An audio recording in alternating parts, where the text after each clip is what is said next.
Roll up your sleeves, pour yourself a drink, because this is Off the Cuff. I'm Dan. And I'm Kyle, and welcome back, everybody, to another Off the Cuff segment.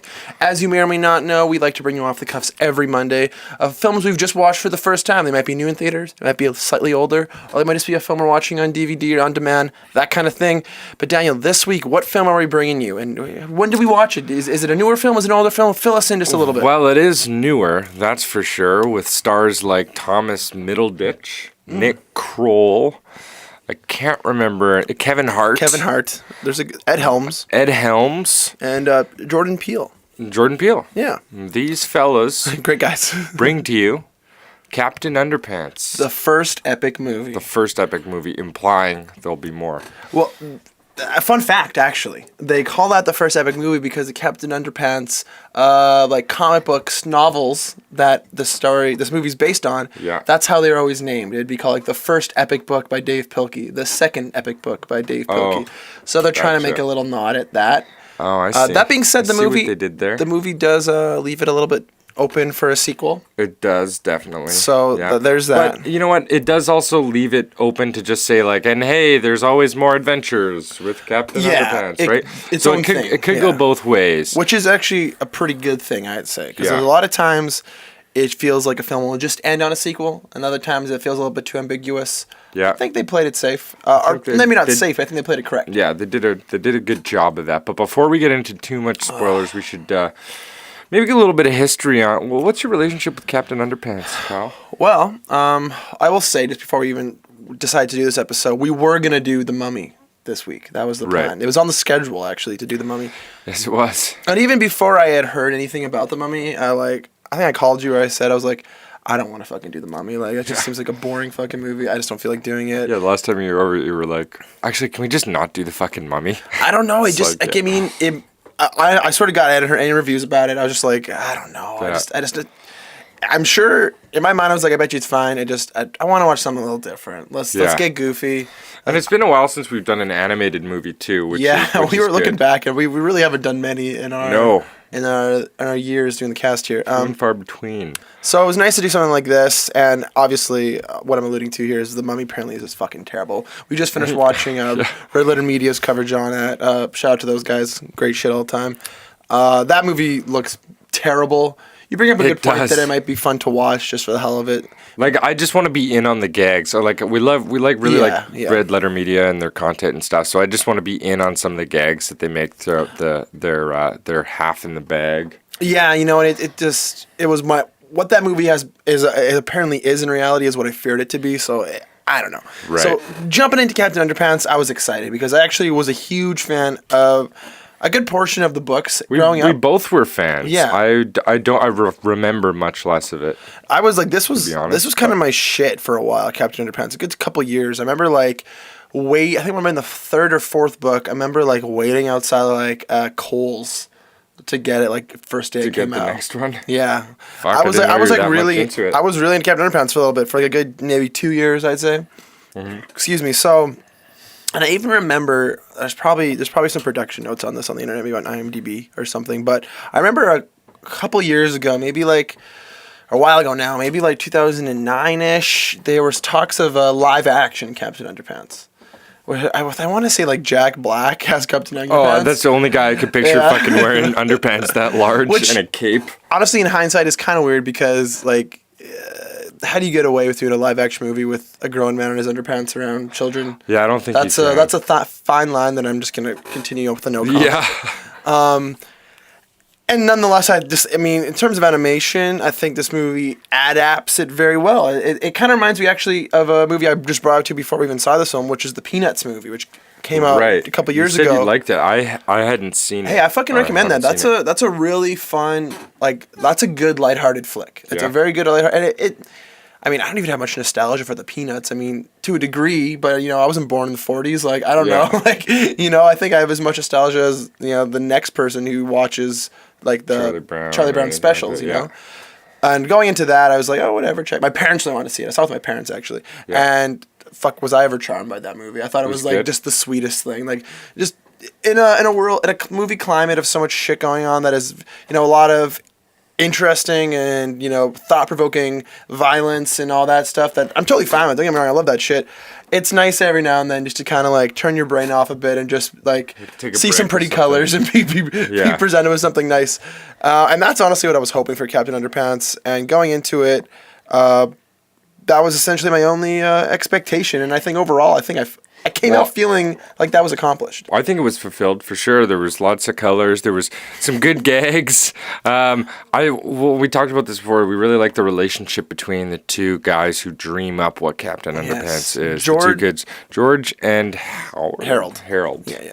They're a classic best friend duo. They're awesome in this. They're super good. So it's played by Thomas Middleditch and Kevin Hart. Now, I want to say that Professor Poopy Pants was also Thomas Middleditch. That was Nick Kroll, actually. Was it really? Yeah, that was Nick Kroll. Because Thomas Middleditch, I've seen him do some funny voices. Yeah, some different accents and stuff like that, and it sounded relatively Remember when he had to eat a fish in the Wolf of Wall Street?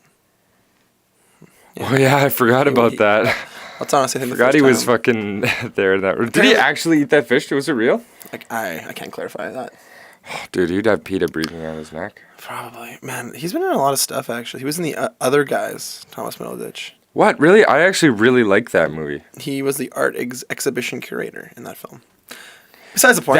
That's a movie I would like to watch again. But yeah, anyways, I thought Captain Underpants was it was very honest. That was how I felt walking out of it. It didn't feel like a money grab. It didn't feel like it was, it was forcing a sequel at the end. It didn't feel, it felt very honest, and I think they did what they did very well. I'm not going to say it's the best kids movie or isn't the best movie ever, but it did what it wanted to do, and I think it catered to the right audience. I think it made it enjoyable for both parents and kids to go see this alike. Hell, even if you're our age, you'll get a kick out of this movie. Well, nostalgia, relatability, and then also being a parent and a child. I think it definitely covers quite a few groups, like a wide range demographic. Yeah. There's a lot of demographics that it does spend its time to kind of please. But it kind of in the shadows of the other shit that's in theaters right now, which is sad. Let's get into that then, maybe. I think maybe we should talk about why this movie doesn't necessarily, extend any expectations or, rise above from it just being what it is. And I think it comes down to, it really focusing in on, but at the same time, I really appreciate it. It focuses in on its potty humor, and it focuses in on the demographic it's going for. Self-aware of that potty humor, which in a way is its strong suit, but at the same time, it really, at least I can probably speak for us here, is 20-something-year-old viewers. The second and third act of the film are very dull because it's just the same kind of right. It same does kind of jokes. End up getting a little repetitive, mind you. Your 9, 10, 12-year-old kid is gonna love fucking lose their mind. And there's not much more thought-provoking narrative going on like you would maybe see in a Pixar film where the characters are very, very fleshed out and they have different personalities to one another. In this film, Captain Underpants and George and Harold are just who they are, and you're introduced to that very well at the beginning of the film, and that the movie stays true to that, and I think it really works in that sense. But unfortunately, it's kind of its downfall. And, what you alluded to is this, I think this is just a movie no one's really talking about, which is another reason why I really wanted us to cover this one, because, maybe it's not the best movie we've ever seen, but it's definitely not the worst. But at the end of the day, it's refreshing. And it's also a well-made movie. It's animated very nicely, I'd say. Yeah, it's got a neat take on animation these days. It's a little bit different. And they do a couple interesting segments during the film where they kind of change the style, and they go into different, the flipogram. Different forms. And puppets, there's another thing I really liked, that sock puppet thing. I'm also pretty sure this was actually outsourced by DreamWorks to a Canadian animation studio. I can't remember off the top of my head. Best Canadian film ever made. Well, that's ouch. Shout out to I guess Juno. Great Canadian film. Great Canadian film. Maybe one of the best Canadian films ever made. What's another one? It's hard to think. Oh, right, because never mind. Sorry. Shout out to Canadian Film for always keeping it real. Look out for some great Canadian films in the future. Hopefully, this would bring more attention to Canadian animation, because actually Canadian animation is kind of laughed at a lot, unfortunately, stateside. Like, cause I don't know, I got into this weird like animation YouTube hole a couple months ago. Okay. And apparently, on Cartoon Network, like 5-ish years ago, Yep. there like wasn't much. I'm probably getting this wrong. Someone out there's probably gonna hate me, but whatever. Fuck it. A couple of years ago on Cartoon Network, which is obviously a big, animation and cartoon network in the United States. I think Canada now, maybe. Anyways, they didn't have much original content that year, so instead they imported a bunch of stuff from like Teletoon. And it was panned heavily, like stuff like Johnny Test. Remember that show? Oh, yeah. Or like some were given more success. Johnny Test is good.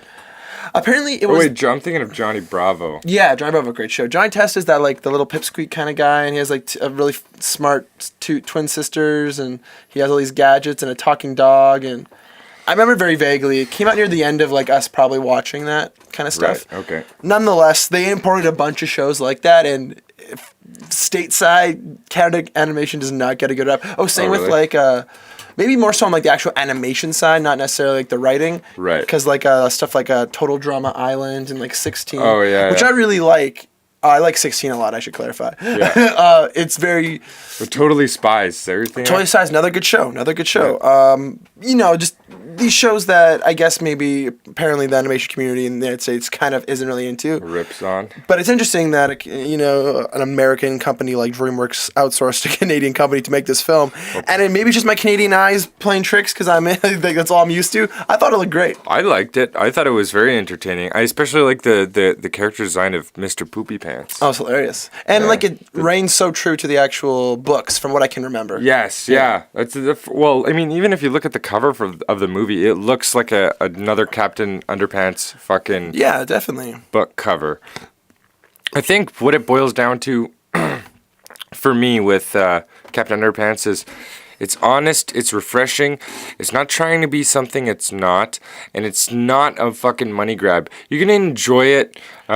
You're not gonna feel like shit throwing down $12.50 to pay to go see this movie. I know $12.50. We shell out cash for this movie. I just realized we shell out cash for movies big time. Like Captain Underpants was something I kind of needed. I needed just a lighthearted, cheery flick. It's a break, yeah, right. Because The Mummy would have fucking put us in the dumps. He might have. We get emotionally affected with movies coming out. It's like, if there's shit movies out, it's like my life is shitty. Nothing, and we see other things like Baywatch and stuff like that to like fill in those holes. But it's like even then, like nothing. It's not really doing a lot. There's not a lot of good blockbusters. So I appreciate something slightly smaller scale like Captain Underpants. This movie cost $38 million, which is pretty respectable even for an animation film. Yeah. And it's making back some of its money. It's been out for, a couple weeks now. So hopefully it's at 45 gets mil, a bit more. Is that what it's at? Yeah. I'd say. So depending on the marketing, how much is spent on that, it might not have succeeded. But at the end of the day, it's a good, I guess, adaptation. Everything's an adaptation. It's hard for me even to really be upset about that anymore. Yeah. Of course, I'll praise originality fucking day in and day out. But when it comes down to an adaptation, I think it's always smart to make something new of the source material, not just update it. Well, not even update it, but just redo it beat for beat. Yeah. At least take the source material and do something interesting with it. Make your own breath of fresh air in there. Exactly, and if you can do that without hurting the diehard fans, then you're on the right track. Well, I mean, they had a good shot going into this because even if there are diehard fans of Captain Underpants, it's geared towards such a young audience that man, fuck you if you're 32 and you're mad at the authenticity of this animated. Yeah, exactly. Dude, take it easy. This thing is made for 8-year-olds, and fuck, if we were 8, 10, 12, even watching this, I'd fucking love this movie. Yeah, totally. It even comes down to the humor. It's self-referential in the right ways. It just gets a little stale after a while. It's playful. It's got a good message behind it. It reminds me a lot of us growing up as young people, even just random shit we would do playing in our community, in our neighborhood.